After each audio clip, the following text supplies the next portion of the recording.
Let's go off the grid. Okay. Let's go off the grid. Okay. I know that you really want to put your phone away. Yeah. Let's go off the grid. Hello and welcome to Off the Grid, a podcast all about the trials and tribulations and joys and pleasures of stepping back or away from social media. I'm your host, Amelia Ruby, and on this show, I share stories, strategies, and experiments for launching and growing a business and also just living a beautiful life with radical generosity, energetic sovereignty, and no social media presence. Today on the podcast, I'm bringing you something really special, which is an excerpt of a conversation that I had with Natalie Liu last fall for her podcast, Baggage Reclaim. We spoke about so much, and I do want to encourage you to go hear the full conversation on her feed. It's linked below in the show notes. But in this 20-minute bit that I'm bringing to you here, we have like a real conversation about all the ways that social media can make us feel bad and how bad it can be for our mental health. So if you have ever felt FOMO, compare and despair, or general stress on social media, if you have found yourself hate following, doom scrolling, or casually stalking exes, friends, ex-friends, friends' exes, all of the above on social media, then this episode is really for you. At the beginning, Natalie shares her experience of growing up without the internet and then finding herself embroiled in social media through her work. And I share my journey of leaving social media with a bit of a story that many of you might have heard before, and then some really new, more recent reflections on how I uncovered that social media had become a place where my subconscious just went shopping for flaws and failures and reasons to believe I wasn't good enough. I cannot thank Natalie enough for hosting this conversation and sharing the audio with me so I could bring it to you here. If you enjoy it, again, please do go listen to Baggage Reclaim, which is Natalie's amazing podcast all about relationships. It is a gem of a show, and I think that you'll really enjoy it. For now, let's dive into this conversation. I managed to go my entire childhood without internet because it wasn't a thing. In fact, I can remember the first day I heard about email. We were at school, I would have been in my final year of school, and one of my classmates, Melissa, had us all gathered around her, and she was telling us about how her dad and her uncle had basically showed her how to write an email the night before. And we were all utterly fascinated. And the next thing you know, the internet was in our lives. And I remember we used to play that poker game on Windows 95 on a computer, play Sims, joke emails were like a thing. And then like we decided to do a bit more shopping online. And when I had my first daughter, that would have been 2007. I think that's when I came onto Facebook. And it all just seemed so innocent and tame back then, but a lot has happened in that time. And what I see is that there are a lot of people with varying degrees of angst about social media. Facebook, I would say, used to be the one that I would hear about a lot. There's a lot of relationships that have been destroyed by Facebook. Yes. A lot of relationships have been destroyed by Facebook.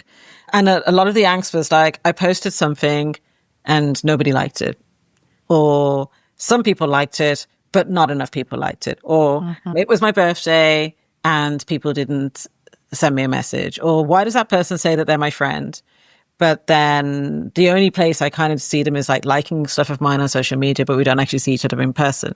Or the person says that they don't have time, but then I've looked on social media, like Facebook or whatever it is, and they were out with their friends. And then when you bring in the business aspect to things, like I can remember when social media wasn't about business, which seems like such a long time ago. But then I think the first time I was like, it was when Facebook introduced, when we had the business pages with Facebook. And so you would go out and you would invite people to follow your Facebook page because that was the thing to do. But then Facebook started shrinking how many people could actually see your posts on Facebook. Yeah. And at the time, and I was very vocal about it, I likened it to, like a carjacking or something. I said, look, I can understand if Facebook said to me, oh, hey, Natalie, I see that you have this website, Baggage Reclaim, and these readers. And we have a whole bunch of people that we think would be really great for you, that they would love to basically connect with what you have to say. Here's 1,000 followers or 10,000 followers or whatever it is. I could understand and then turn around and go, well, actually, you're only going to be able to get like a little portion of these people, and we're not going to be able to see all of them all of the time. But no, you have us out there being like my Facebook page, like my post and all this type of stuff. And then you want like only 1%, 5% of the push of people to see that. That's when I saw that we were already on a slippery slope. Mm-hmm. How I came to be listening to your podcast is not because I was experiencing, I would say, any particular angst about social media. I never felt very tethered to it, but where I think maybe my angst shows is more the perfectionism that can be tied with social media, because that sense of, well, what do I say today? What do I post on here today? And I always found that rather difficult. Don't care once I've posted something on there. Don't care about the algorithm. Don't care about any of those things. But it was more like, what do I post on here today? What do I say? And also just keeping up with the constant noise. I think a friend of mine who was struggling with it and kept deleting the app, she came off it. I deleted Facebook off my phone almost 9 years ago, and I never put it back on because I didn't want to be distracted.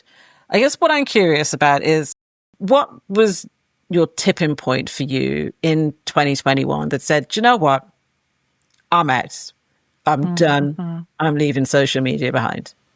Yeah. So I'll tell the story of how that happened, and then I'll pull out a couple of just like the reasons I've figured out over the years. Mm-hmm. The day I made that decision, what happened that day is that I had recognized that my relationship, specifically with Instagram, was really in flux. Kind of came out of my book launch feeling like I had spent so much time and money on the platform. I was there for hours a day. And because I was trying to grow professionally there, I had hired a brand designer. I had hired a social media strategist. I had hired, all of these different people to help me grow there. So when I say I spent money, I mean thousands of dollars on this strategy. I was not simply a casual or personal user. And so coming through that at the start of 2021, I sat down and I was like, this is not working anymore. Like, it feels bad, and it didn't work. My book launch was not a runaway success, even though I gave it my all and then some. And so I sat down one day and I wrote a list of rules for how I was going to engage with Instagram in 2021. So these are my Instagram rules for the year.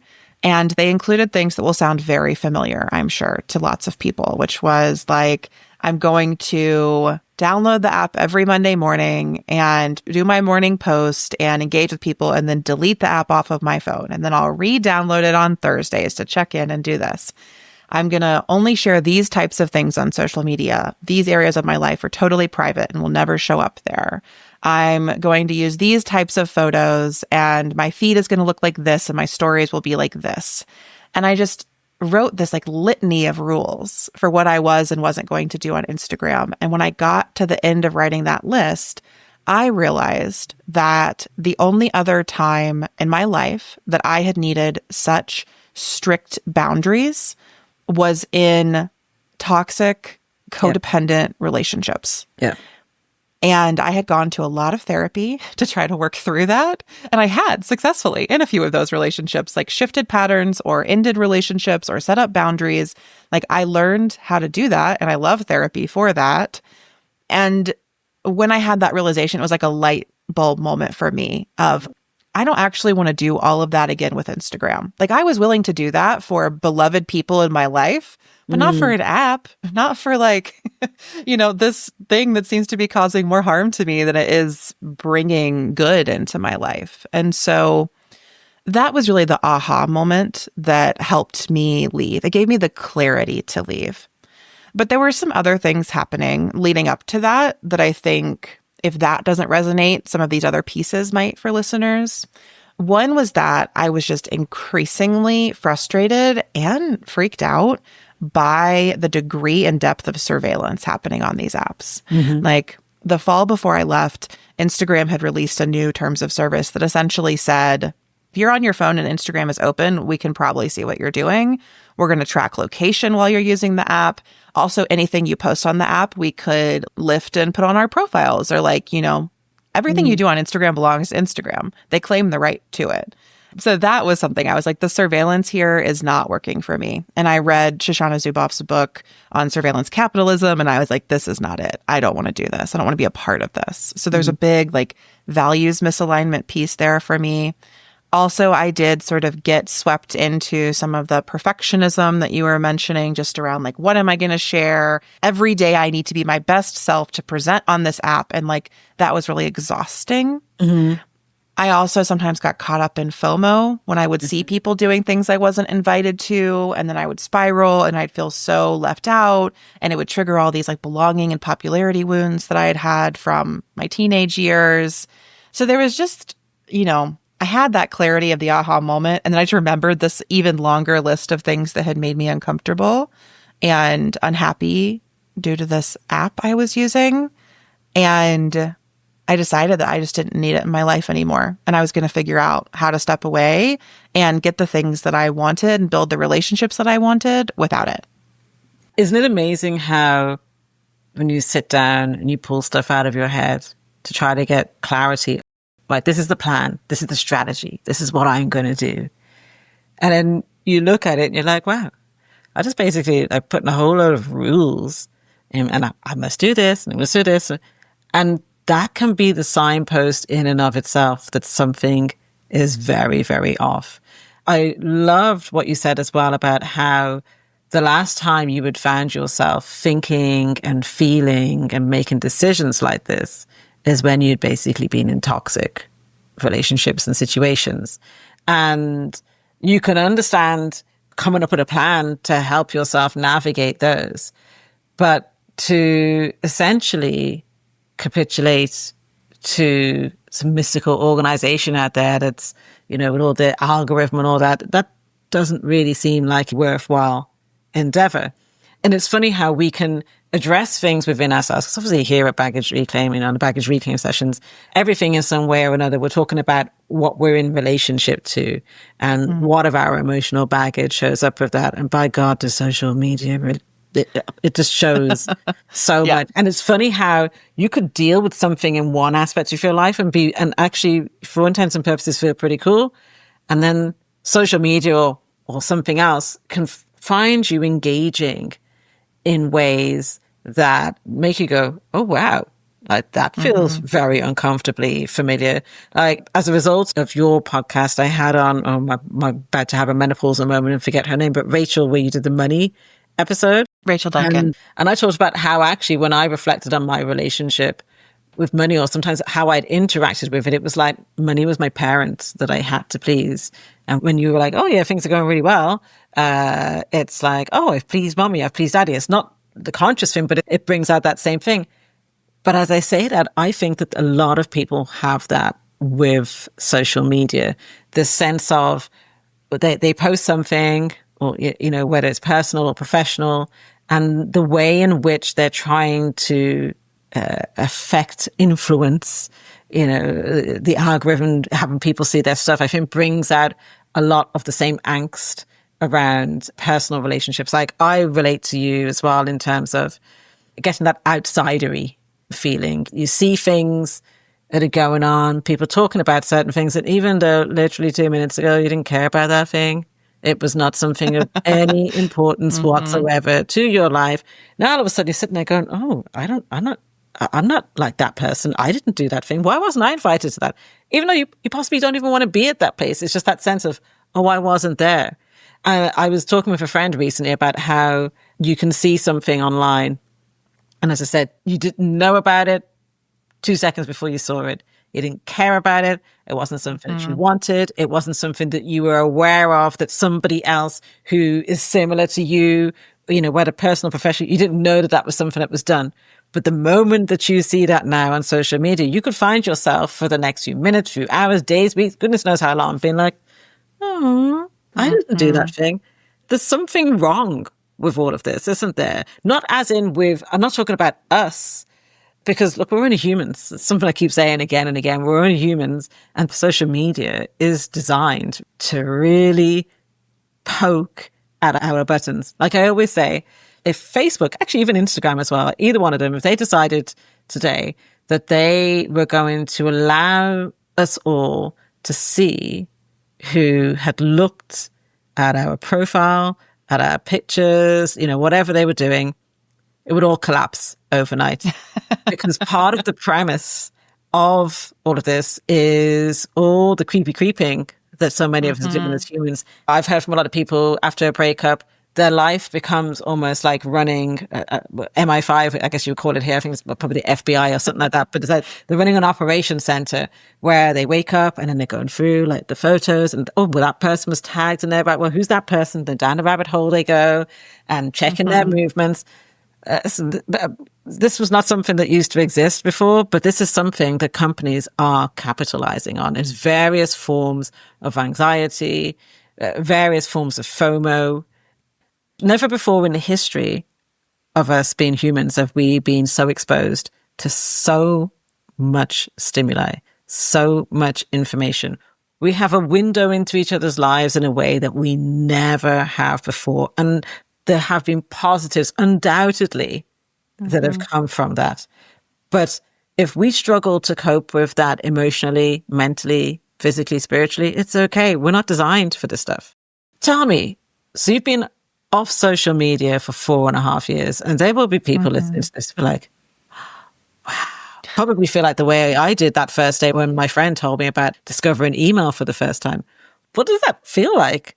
I mean, I know it's just your lived reality, but of course you have a contrast to where you know what it was like to be online before in that way. Yeah. Just reflecting on some of the things that you just shared, I'm really noticing now there's been a real decrease or a drop off in self-surveillance and surveilling other people in my life, because that's what we're doing. When you go through that breakup spiral of checking this person's profile every single day or trying to see where they are, or when you're noticing that your friend went out and didn't invite you to something, like we're all surveilling each other. We're watching each other's lives and not taking part in them. And we start telling stories about what that means, right? How often do you notice the friend went out and didn't go and then actually text them and be like, hey, that looked so fun?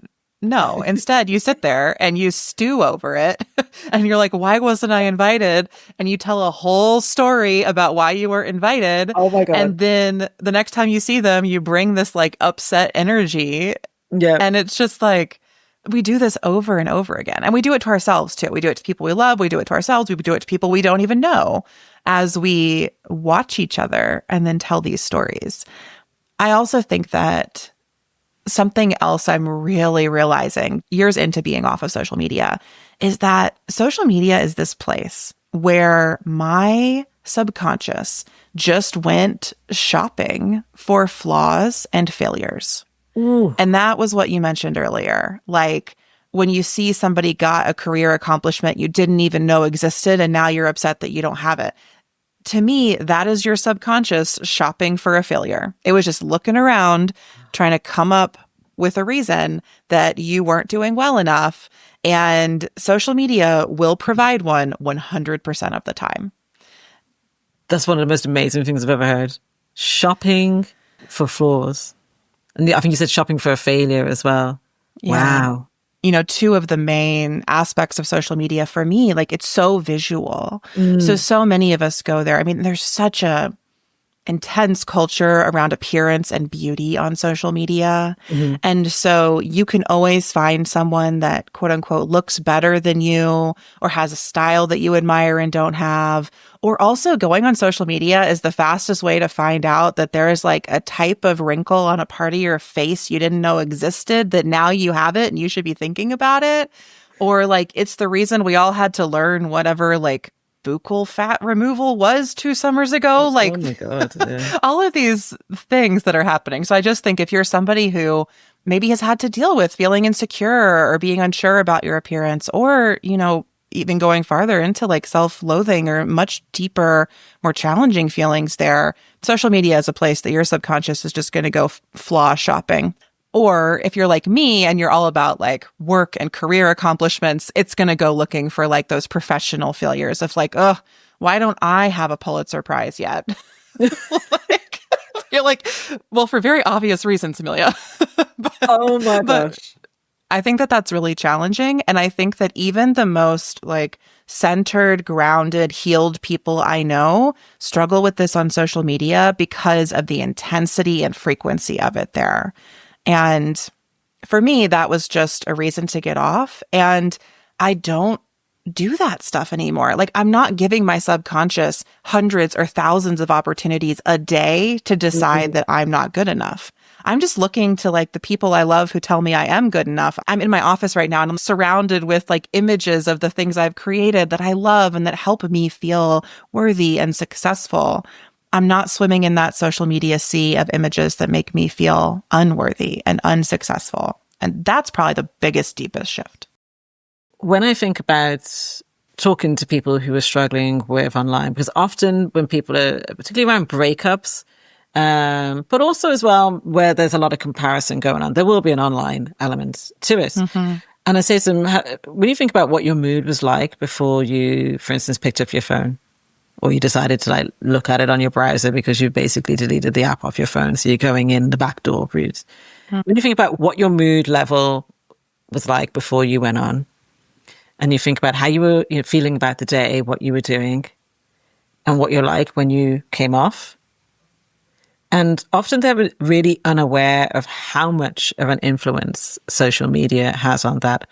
And it's only when they really almost ground into themselves and start to pay attention to the contents of their day that they notice that they sort of mindlessly scrolling through, for instance, Instagram. And then, I don't know, they saw this amazing looking house, or this person with all this stuff that's done to their face or to their body, or somebody talking about how they woke up, had a bowl of cornflakes, went to the toilet, sent an email at 9 and had like $1 billion in their bank account by like 9:30. What they realize is that they feel pretty inadequate when they go on. There's a lot of people as well who hate follow, which I find to be a rather, I understand we're humans, we do like strange things, but hate following is like one I can't do to myself.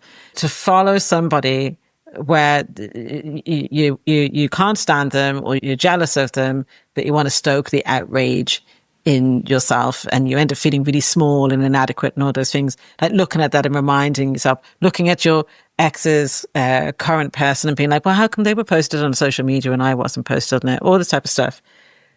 This erosion really starts to destroy our sense of self. It can also weirdly cause us to shop more as well, because a lot of this now, kind of every few posts, you're being presented with, I mean, back in 2021, it wouldn't be at the level that it is now.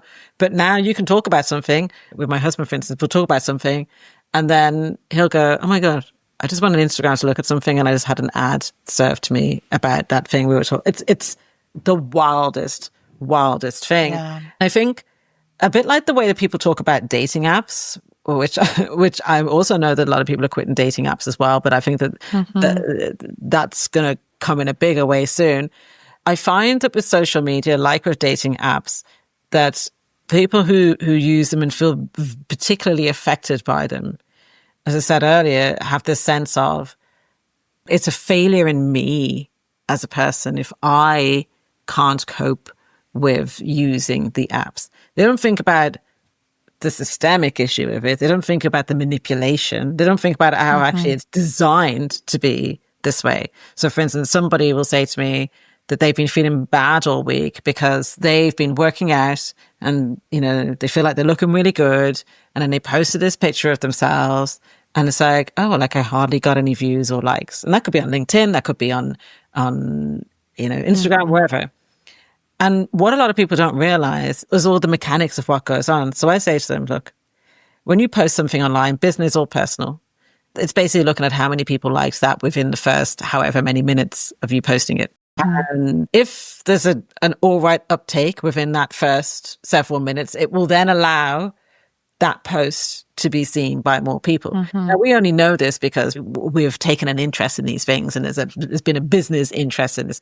But most people don't know that this is what's going on. So they think that when they post something, that every single person that they are friends with, connected with online, that all of those people saw it. And so as a result, that if they, for instance, have low likes, that everybody chose not to like it. Whereas no, didn't see it in the first place. It's messing with people's heads because they believe that this thing is all powerful, that it can dictate how much they're liked, that it reflects their social life, the number of friends they have, whether they're good at their jobs or not. And it doesn't, does it? It doesn't reflect any of that. It just reflects, I guess, money and capitalism and wanting us all to kind of buy into the matrix, I guess. You've written a book called Your Attention is Sacred, Except on Social Media. I love the title. It's genius. Please tell us more. Like, how did you come up with this? And what's your message in this? What is it you want people to get? When we talk about social media, I just always like to say or bring in that sort of, it's not a proverb, but it feels like a proverb in these days, which is like to be hard on the systems and soft on the people. Ooh. Because I am always down to be critical of social media companies, even harshly so, because I think they are actively harming their users. And I think they know it. And there's evidence that they know it. It's come out in court. It's come out in congressional hearings in the US. They know it and they're doing it anyway because they want to make more money. Yeah. So let's be really hard on them. And simultaneously, I want to be really soft on anyone who is struggling with their own social media use and who maybe finds themselves doing things that I would call forms of self-harm on social media. I think a lot of us go there to feel bad or make ourselves feel bad when we are there. That's that cycle you're mentioning of like the hate following. The same with the cycles around looking at our exes or past partners' profiles, if that makes us feel bad, or looking to specific people who we feel insecure around or jealous of. I'm not on social media anymore, but I say this about the really unhelpful behavior I have of like looking at who unsubscribes from my emails. And I've started like making light of it where I'm just like, Amelia, like, why did you want to go make yourself feel bad right now? Like, that's the only results I'm going to get from that. And it's a helpful question for me because often it will unearth something else. Maybe I'm already feeling bad, but I don't know why. So I want to give myself something specific to feel bad about. Maybe the state of the world is really hard and I don't know how to deal with that. So I just pile on. Like there are all these different ways that I do this to myself. I think many of us do. Yeah. That's the whole phenomenon of doom scrolling is like to get stuck in this pattern of feeling bad and making it worse instead of alleviating it. And so I just want to name that before I talk about the book because I want us to be soft on ourselves and each other in those behaviors. And I want us to be hard on the systems that have made them so easy to slip into and so addictive to slip into.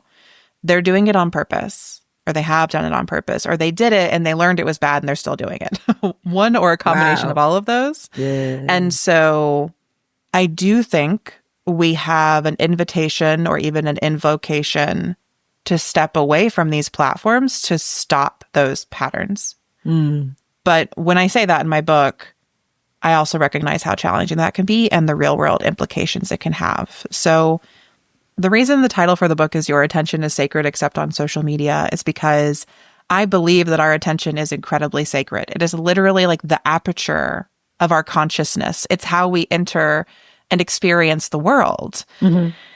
And in the book, I break down a number of different words, and attention is one of them. And I talk about attention as a way of tending to the world and being tender with it.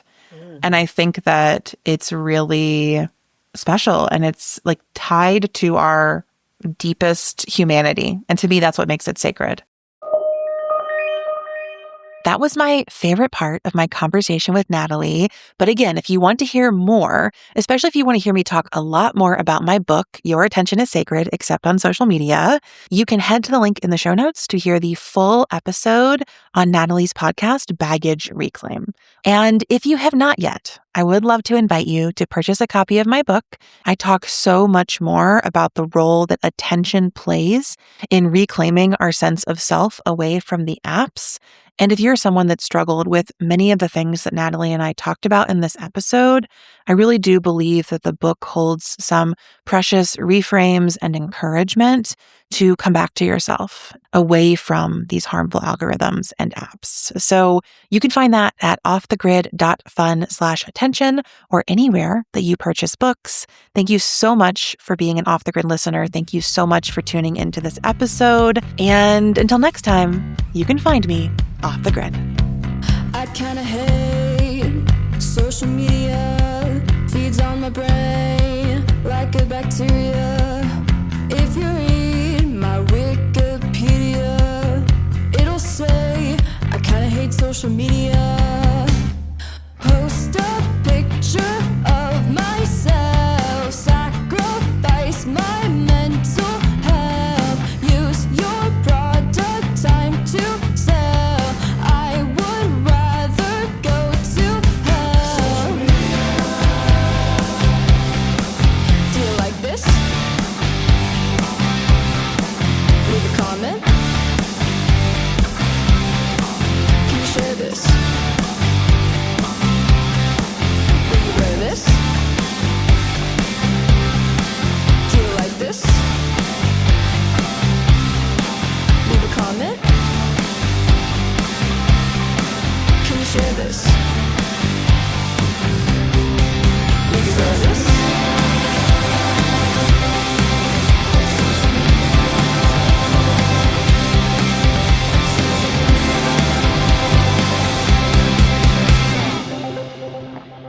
Okay. That was an abridged version of Social Media by Surfer Boy and Rectangle.